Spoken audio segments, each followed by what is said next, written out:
유대인들은 주로 그 당시에 목축업을 주업으로 삼고 있었기 때문에 하나님을 목자로, 예수님을 목자로, 그리고 자기들을 양으로, 성도를 양으로 비유하는 것에 대한 이해가 빨랐습니다. 그래서 마치 목자와 양의 그 관계가 하나님과 우리의 관계구나. 그리고 목자의 역할과 양의 역할이 바로 하나님과 우리 사이에 주어진 서로의 역할이구나 하는 것을 이해하는 데 도움이 되었던 것입니다. 오늘 우리는 이 시간에 양의 입장에서 문으로 들어가라고 하시는 우리 목자의 음성 속에 담겨있는 그 뜻을 함께 헤아려 보는 시간으로 삼고자 합니다. 먼저 이제 문으로 들어가라 하는 이 말씀의 의미 속에는 선을 따라서 바르게 살아라 라고 하는 일반적인 그 메시지가 담겨져 있습니다. 흔히 부정한 뇌물로 혹은 인사청탁을 통해서 과거에 대학에 들어가거나 직장에 들어가게 된 경우에 사람들이 뭐라고 수군거렸냐면 뒷문으로 들어갔어, 그렇게 이야기를 하죠. 뒷문으로 들어갔다. 과거에 부모님들이 정해놓은 통행금지 시간이 있었습니다. 10시까지 들어와, 11시까지 들어와야 돼, 그 이상은 안 돼, 이렇게 시간을 정해놓았는데 피치 못할 사정으로 늦게 되어서 아무리 배를 눌러도 집 문을 열어주지 않을 때 담을 타고 집으로 들어가는 경우도 있었습니다. 그런가 하면 학생 시절에 또 점심시간에 나가서 사식을 사 먹고 싶은데 밖으로 못 나가게 하니까 뒤에 있는 학교 뒷 동산에 있는 개구멍을 만들어 놓고 걸르다가 나가서 라면을 먹고 들어온다든가 과자를 사 먹고 들어오는 그런 친구들도 간혹 보았습니다. 그런데 이 같은 방법을 통해서 목적을 달성한다 한들 그게 정상적인 방법이 아니고 정당하지 않기 때문에 항상 마음이 조급하고 불안하고 양심의 가책을 느낄 수밖에 없는 것이죠. 그리고 언젠가는 그러다가 한번 붙잡히지, 한번 혼나지 라고 하는 불안감에 휩쓸려 살게 되는 것입니다. 왜? 정문을 통해서 정도로 걷는 일은 정상이요 원칙이기 때문에 자연스럽고 당당하지만 담을 넘거나 혹은 개구멍을 통해서 들어간다는 것은 불법이요 반칙이요 비정상이기 때문에 항상 우리의 마음에 불안감을 가져다 주는 것입니다. 그럼에도 불구하고 이 세상에는 떳떳하게 정문을 통과하지 않으며 살아가는 일들이 많이 벌어지고 있습니다. 심지어 어떤 때는 정도를 걷는 사람이 바보 취급을 당하는 일도 있습니다. 그래서 이 애꾸는 나라에 가면 두 눈을 다 가진 사람이 오히려 비정상의 취급을 받는다 하는 이야기가 나오는 것이죠. 오죽하면 명품을 흉내낸 짝퉁들이 많이 유행을 하는데 불행하게도 이 동남아 짝퉁 시장의 50% 이상의 고객이 우리 한국 사람들이라고 합니다. 그러니까 우리 한국 사람들은 굉장히 허영심을 좋아하는, 그래서 정품이 아닌 것이라 할지라도 그것을 통해서 자기를 과시하려고 하는 그런 심리를 조금 더 많이 갖고 있다, 이렇게 볼 수가 있습니다. 우리 가운데 지금까지 살아오면서 다른 사람에게 속아본 경험이 아마 한두 번, 아니 두세 번 이상은 다 있을 것입니다. 그만큼 오늘 우리가 살고 있는 이 세상 안에는 온갖 비정상적인 풍토가 만연해 있다는 것이죠. 정상으로 사는 일이 비정상처럼 여겨지는 사회, 이게 큰 문제가 아닐 수 없습니다. 즉 정문을 통과하지 않고 담을 뛰어넘거나 이렇게 편법을 저지르면서 살아가는 것은 우리의 양심의 절도 행위와 비슷한 것인데 양심을 팔아먹는 일들을 우리가 스스럼 없이 행하고 있다는 것입니다. 그 결과 우리 한국 사회 전반에는 부정부패가 상당히 오염되어 있습니다. 그래서 이거 어디부터 손을 써야 될지 정치, 경제, 사회, 문화, 예술, 체육계 이런 데 이르기까지 온통 비리로 얼룩져 있는 것을 우리들이 보게 되죠. 더욱 충격적인 사실은 지금 우리나라의 기독교인의 비율이 전체 인구의 약 4분의 1이다 이렇게 이야기합니다. 즉 평균적으로 4사람 중에 1사람은 예수를 믿고 있다고 하는 겁니다. 특별히 국회를 비롯한 우리 한국 사회 지도층들 중에 60% 이상이 기독교인인 것으로 나타나고 있습니다. 그럼에도 불구하고 온갖 비리 사건이 터질 때마다 그리스도인들이 연루되어 있다고 하는 사실은 오늘 우리 그리스도인들이 양의 문이신 그리스도를 통하지 않고 세상적인 방법으로 세상적인 담을 넘으며 사는 일을 행하고 있다는 것을 보여주는 증거가 되는 것입니다. 그래서 오늘 우리 그리스도인들은 하나님 앞에 회개해야 할 일들이 참 많아요.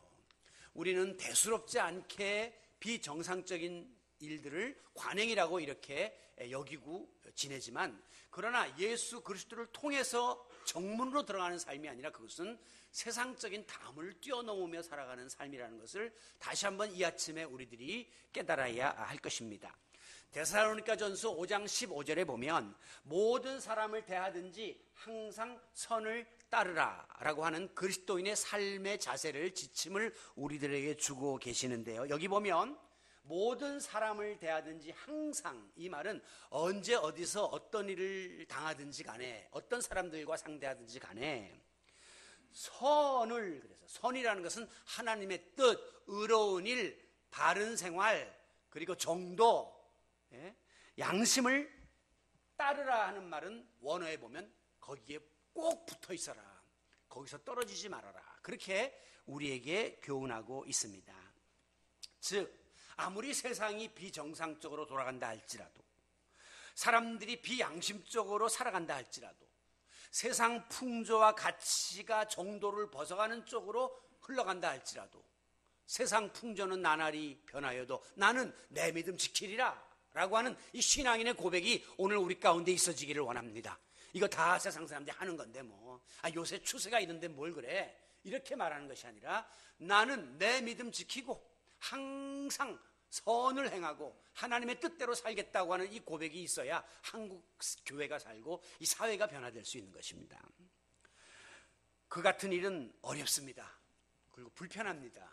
그리고 고통스럽습니다. 그리고 때로는 나만 왕따를 당할 수도 있고 사람들에게 놀림감이 될 수도 있고 바보 취급을 당할 수도 있습니다.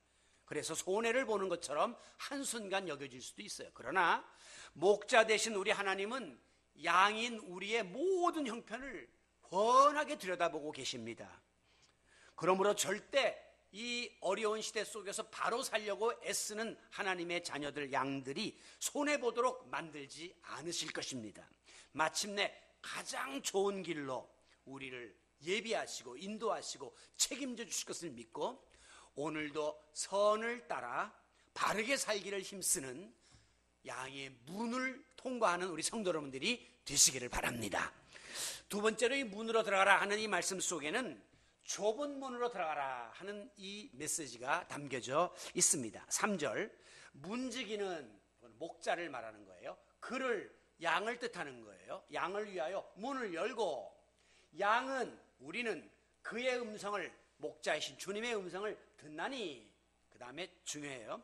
그가 자기 양의 이름을 각각 불러 인도하여 내느니라. 독특한 목자의 그 배려가 이렇게 담겨 있습니다. 자, 이 말씀 속에는 목자가 양들을 우리 속으로 집어넣거나 밖으로 꺼낼 때 그냥 문을 아무렇게나 쫙 열고 나가라, 그래서 그냥 양들이 우 하고 몰려나가는 그런 모습이 아니에요. 좁은 문을 딱 열어놓고 각각 이름을 불러서, 목자가 자기 양이 100마리면 100마리에게 별명을 다 붙여놓은 거예요. 그래갖고 예쁘니 그러면 예쁘니가 나오는 거예요. 또 똘똘이 그러면 똘똘이가 나오는 거예요. 각각 그 이름을 불러서 한 마리씩 인도한다. 그래야 그 순간마다 그 양의 상태를 확인할 수 있고 정확하게 판단할 수 있지. 야, 문 열어 나가! 100마리가 우 하고 나가면 그 양들을 진짜 세밀하게 돌볼 수가 없다는 것입니다. 그래서 한 마리씩 좁은 문을 통과하게 만드는 목자의 인도를 연상하게 만듭니다. 이것은 목자와 양의 관계를 잘 묘사하고 있습니다. 특별히 오늘날 우리 목회자와 성도들의 관계가 어떻게 되어야 할 것인가에 대해서 바람직한 관계를 보여주는 말씀이라고 생각됩니다. 지난주에도 말씀드린 것처럼 오늘 현대 교회는 대형화 추세입니다. 대형화를 지향합니다. 점점 커지고 싶고 뭐든지 많이 모이고 이런 걸 좋아해요. 그리고 또 현대인들도 큰 교회, 대형 교회를 추구하는 추세다. 그렇게 말씀을 드렸죠. 여러분, 대형 교회를 어떤 분들은 도매금으로 비판을 하는데 절대 그래서는 안 됩니다. 첫째, 대형 교회는 되고 싶다고 되는 게 아니에요. 그 교회가 나름대로 사명이 있기 때문에 그런 큰 교회가 되는 것이지, 그거 누구나 되고 싶다고 되는 것이 아니기 때문에 존중해야 합니다. 그리고 대형 교회가 할 수 있는 그 독특한 능력들이 있습니다. 뭐 작은 교회 100개, 1000개가 모여도 못할 일을 그 한 교회가 해내거든요. 특히 선교 같은 거, 구제 같은 거, 그 경제력 같은 것은 엄청난 파워를 가지고 영향력을 발휘하고 있습니다. 그렇기 때문에 대형 교회는 대형 교회대로 귀하고, 또 작은 교회는 작은 교회라고 무조건 무시하고 작은 교회 목사들은 뭐 기도 안 하고 실력이 없어서 저렇다, 그런 게 아니라 나름대로 또 거기는 거기대로의 역할을 소중히 우리가 여겨줘야 된다는 것입니다. 그런데 이제 대형 교회들이 가지고 있는 장점이 있는가 하면 반대로 이제 그 여러 가지 그 약점들도 존재하는데요. 그 대표적인 게 뭐냐면 성도와 성도끼리, 그리고 목회자와 성도 사이에 무관심과 무관계가 소형교회에 비해서 더 많이 존재하고 있다는 것입니다. 다시 말하면 목사님이 수천 명, 수만 명을 목회하는 교회에서는 교인 이름도 모르고 얼굴도 모르고 저 사람이 뭐 하는지도 모르고 어떤 상황에 놓였는지도 몰라요. 그냥 교회의 핵심 멤버들, 그저 몇십 분의 일 그분들하고만 목회를 하는 거지, 나머지 교인들은 그냥 왔다가 목사님 얼굴 한번 멀리서 보고 설교 듣고 그냥 가는 거지, 그분과의 개인적인 퍼스널 릴레이션십, 개인적인 관계는 전혀 없다는 거죠. 어떤 큰 교회 목사님이 KTX를 타고 여행을 하게 되었습니다. 그런데 마침 앞자리에 앉은 어떤 분이 보더니 아이고 목사님 아니십니까? 인사를 하길래 아이고 뭐 자기 유명한 목사니까 예, 어디 교회 나가십니까? 했더니 목사님 제가 목사님 교회 권사예요. 그랬더니 권사가 몇천 명일까? 모르는 거죠. 그게 과연 그 바람직한 목자와 양의 관계인가? 거기에 대해서는 상당히 우리가 회의를 품게 되는 것입니다.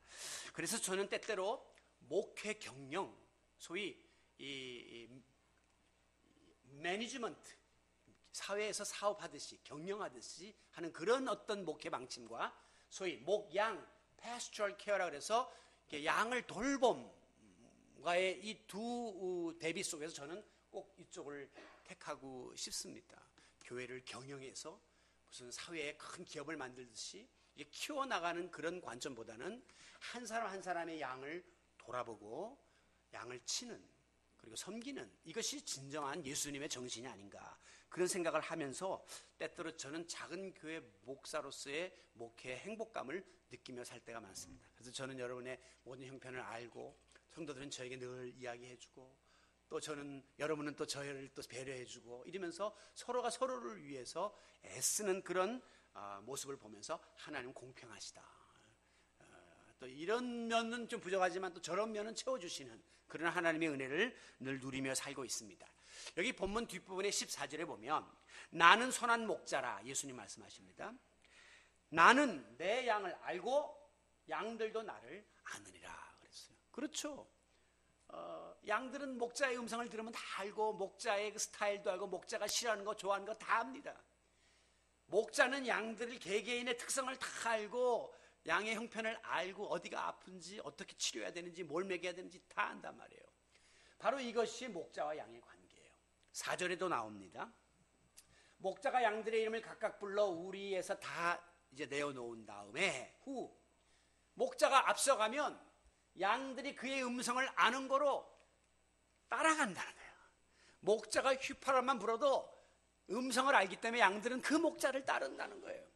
목자에 대한 신뢰, 바로 이것이 목자와 양의 관계임을 보여주고 있습니다. 이렇듯이 선한 목자는 자기의 양들을 알고 각각 이름을 불러내어 한 마리씩 좁은 문으로 통과하게 함으로 양의 상태를 확인하고 양을 바른 길로 인도하는 것입니다. 마태복음 7장 13절에 보면 예수님께서는 좁은 문으로 들어가라, 멸망으로 인도하는 문은 크고 그 길이 넓어 많은 사람들이 이제 그 길로 가지만, 그러나 생명으로 인도하는 문은 좁고 길이 협착하여 찾는 이가 적음이니라, 이렇게 말씀을 하셨습니다. 여러분, 우리 앞에 넓은 문이 있고 좁은 문이 있습니다. 사람은 심리적으로 넓은 문으로 들어가고 싶어 합니다. 왜? 거기는 길도 잘나 있고 또 문도 넓고 평평하니까 다 글로 간단 말이죠. 근데 좁은 문은 들어가기도 힘들고 또 울퉁불퉁하고 고생스러우니까 글로 들어가는 것을 꺼려하고 불편해합니다. 그렇다면 오늘 우리 그리스도인의 삶은 무엇입니까? 우리는 넓은 문으로 들어가는 삶이 아니에요. 넓은 문은 편하고 크고 넓어서 사람들이 다 글로 간다는 거예요. 세상 사람들이 지금 사는 삶의 스타일은 그냥 많은 사람들이 좋아하는 대로, 편한 대로, 따르는 대로 그냥 쓸려서 다 가는 겁니다. 그런데 오늘 예수 믿고 구원받는 성도들은 좀 좁고 길이 협착하지만, 그래서 많은 사람들이 그 길로 가는 것을 꺼려하지만 우리는 그 길을 걷는 거예요. 이 주일 아침을 세상 사람들은 공일이라고 하면서 산으로 들로 바다로 놀러 갑니다. 많은 사람들 대다수가 그러합니다. 그런데 우리 그리스도인들, 소수의 그리스도인들은 이 길이 좀 불편하고 먼 길을 오는 것이 힘들고 고생스럽지만 오늘 저와 여러분은 이 찾는 이가 적은 좁은 길을 선택하여 하나님의 전에와 예배하고 있음을 믿으시기 바랍니다. 이것은 예배뿐만이 아니라 여러분의 삶 속에도 그대로 나타나야 합니다. 왜? 좁은 문으로 들어가려고 하는 그 삶, 나 자신을 돌아보고 성찰하고 날마다 관리하는 그 삶이 결국 생명이 있고 소망이 있고 축복이 예비되어 있기 때문입니다. 여러분, 우리가 이것을 모릅니까? 알아요. 그런데 이게 잘 지켜지지가 않는다는 것입니다.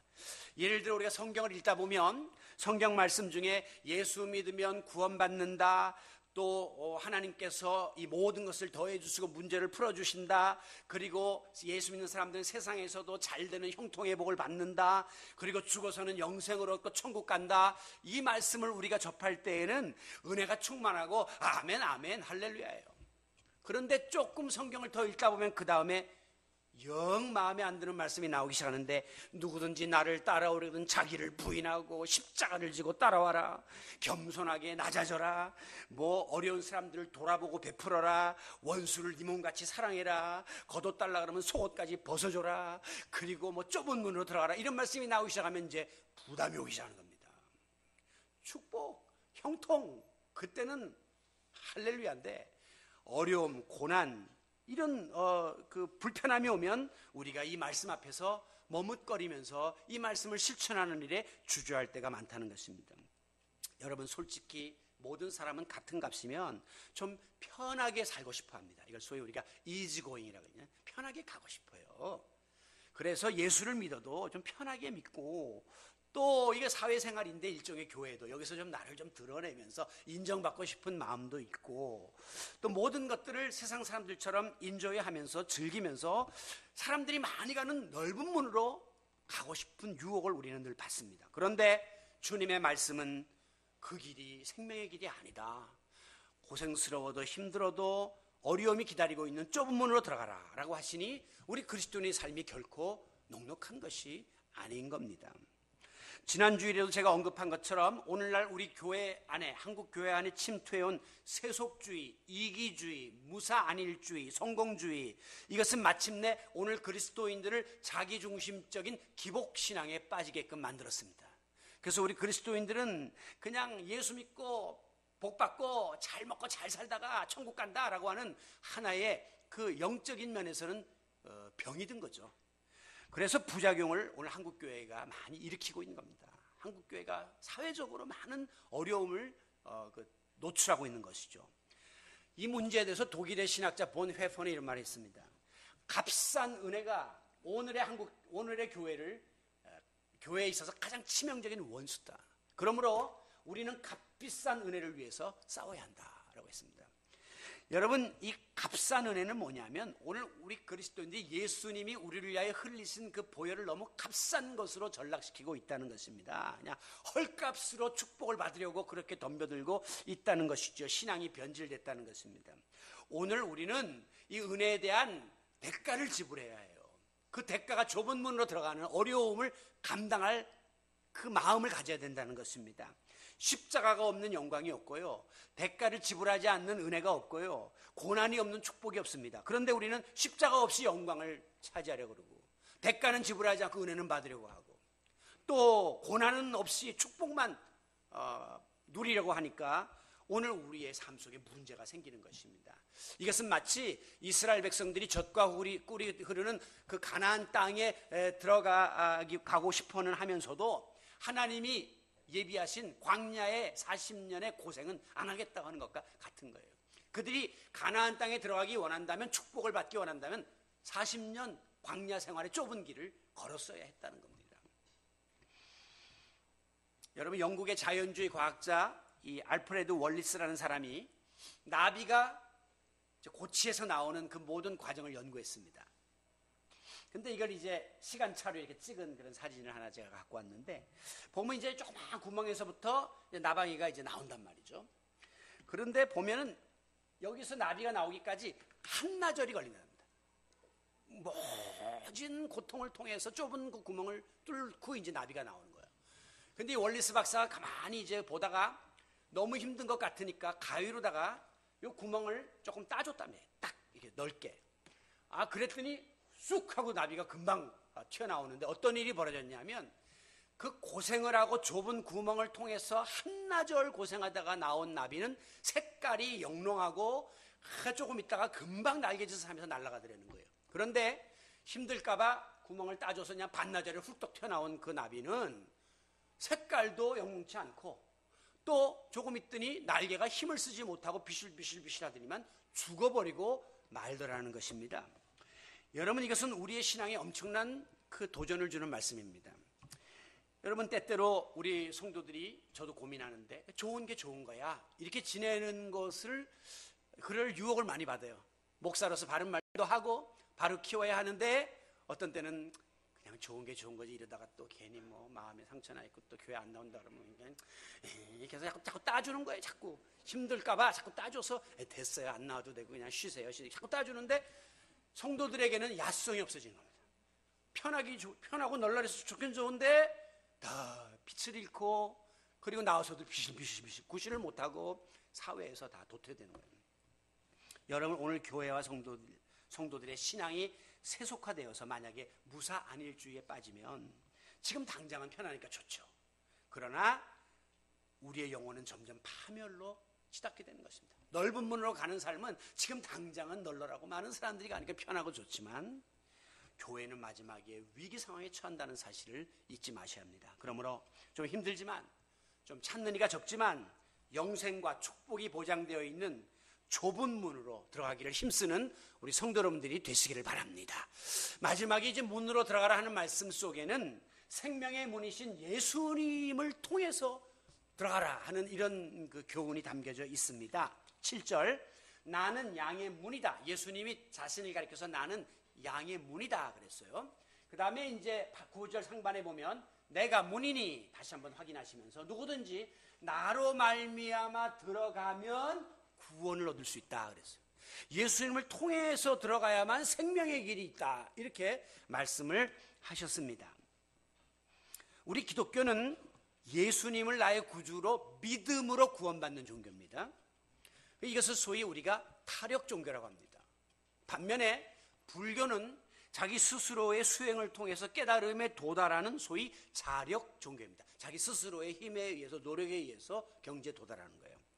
근데 우리 기독교가 타력 종교인 이유는, 어떤 사람이 물에 빠져서 지금 죽을 지경이 되어서 스스로 헤어나지 못하고 있는데 자기가 자기의 머리카락을 끄집어낼 수 없는 것이 인간의 한계라는 말이죠. 그때는 밖에 수영 잘하는 절대적인 파워를 가진 사람이 들어와서 나를 끄집어내 주어야 한다는 것이에요.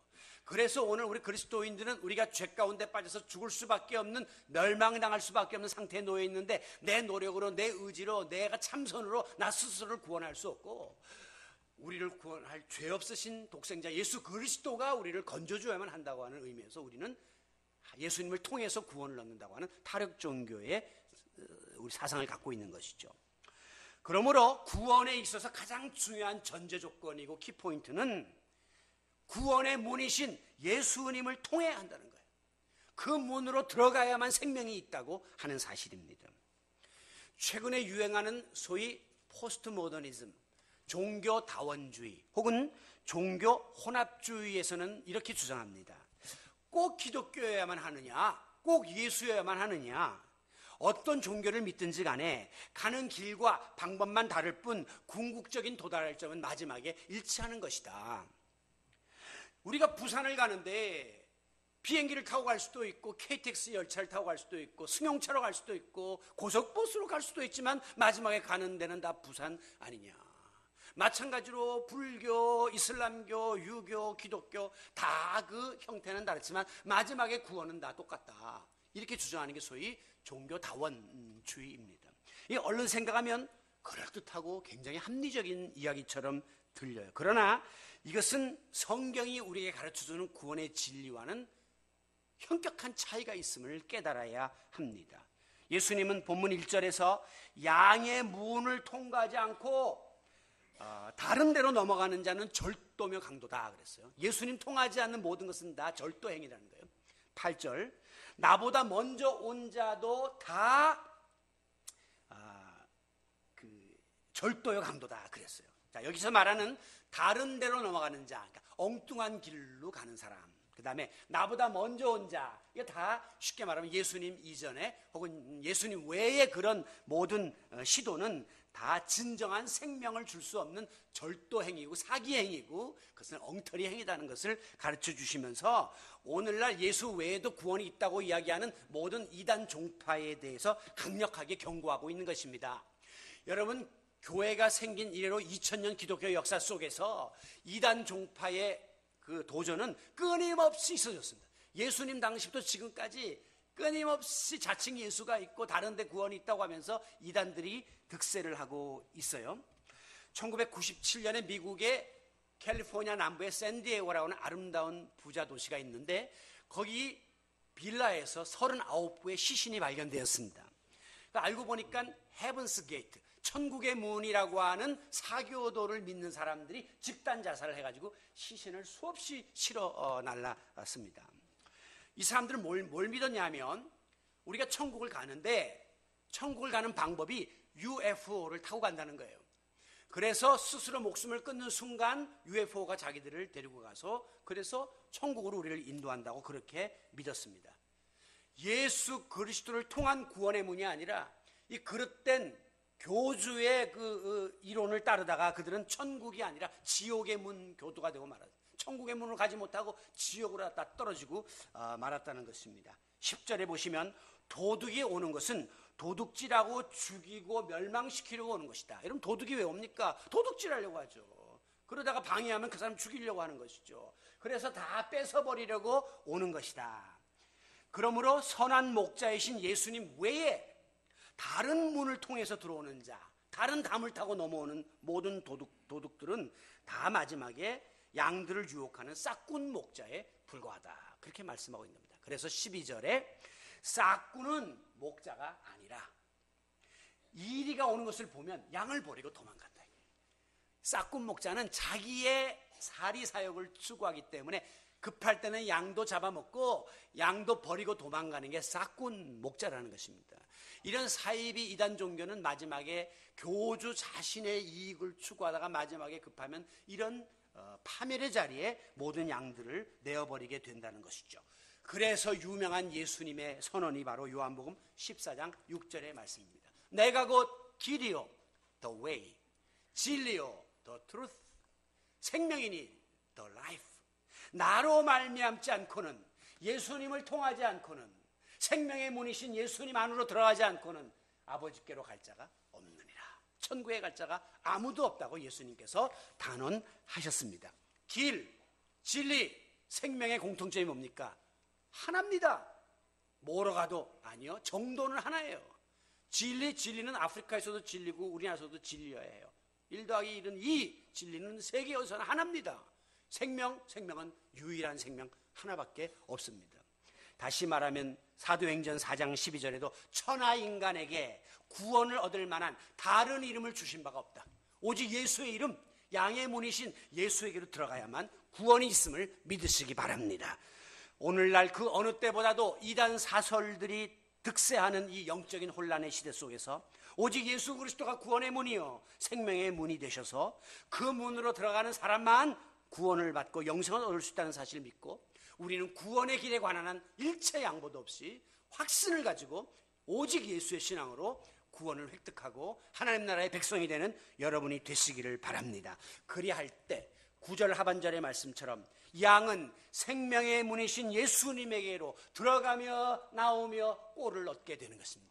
오늘 우리는 주님에게 들어가며 나오며 주님이 주시는 영적인 그 축복을 받아 누리게 된다고 하는 것이죠. 만약에 양이 꼴을 제대로 못 먹거나 또 영양 가치가 없는 풀을 먹다 보면 영양실조 걸리고 병들어 죽습니다. 양이 좋은 꼴을 먹으려면 그러므로 어떻게 해야 됩니까? 목자 말 잘 들어야 돼요. 목자이신 우리 주님의 지시를 따르고 주님의 말씀대로 행하면 우리는 푸른 초장 맑은 물가로 인도받아서 꼴을 먹을 수가 있게 되는 것입니다. 그런데 간혹 보면 주님의 말씀의 귀를 틀어막고 세상에서 특이한 이야기를 하는 사람을 쫓아가고 재단을 쫓아가고 선교단체를 쫓아가고 이러면서 엉뚱한 독초를 먹어가지고 나중에 병이 걸리거나 영양실조에 걸리는 경우들도 많이 있는 것을 볼 수 있습니다. 성숙한 그리스도인은 양들이 양의 문을 드나들면서 목자가 제공하는 기름진 꼴을 먹듯이 예수님을 통해서 주님이 예비하신 주님이 제공하시는 푸른 초장 맑은 물가에서 은혜와 진리의 말씀을 날마다 공급받으며 살아가는 여러분이 되시기를 바랍니다. 그러므로 마지막 10절 하반절 내가 온 것은 예수님 오신 목적이 뭐냐? 양으로 생명을 얻게 하고 더 풍성히 얻게 하려니라. 생명을 얻는다는 것은 영생을 얻었죠. 그런데 그것만이 아니라 더 풍성하게 모든 것들이 풍요로워질 수 있도록 해주시겠다고 약속하고 있습니다. 이것은 우리 그리스도인들에게 영적인 축복만이 아니라 육적인 축복까지 풍성하게 허락해 주실 것을 약속하고 있는 놀라운 축복의 말씀입니다. 사랑하는 성도 여러분, 요즘에 여러분이 영육 간의 부족감을 느끼고 있습니까? 상실감을 느끼고 있습니까? 침체감을 느끼고 있습니까? 그 근본 이유는 선한 목자이신 생명의 문이신 예수님의 문 안으로 나는 문이니 그랬는데 그 문 안으로 지금 우리가 들어가지 않고 문 밖에 서성거리고 있기 때문임을 깨달아야 합니다. 예수님 외에 다른 문에 가서 기웃거리고 있거나 예수님이 아닌 방법으로 담치기를 하면서 뭔가 행복을 추구하고 있기 때문에 우리 마음은 여전히 공허하고 거기에서 풍성한 꼴을 먹지 못하고 살고 있는 것이다 하는 사실을 다시 한번 깨달으시기를 바랍니다. 이제 주저치 말고 양의 문, 구원의 문, 생명의 문이신 예수님에게로 들어가서 선을 따라 바르게 살고 좁은 문으로 들어가는 삶을 살기를 힘쓰므로 영육 간의 풍성한 주님이 주시는 축복과 그리고 은혜를 누리며 살아가는 행복한 양들이 다 되시기를 우리의 목자가 되시는 예수님의 이름으로 축원합니다.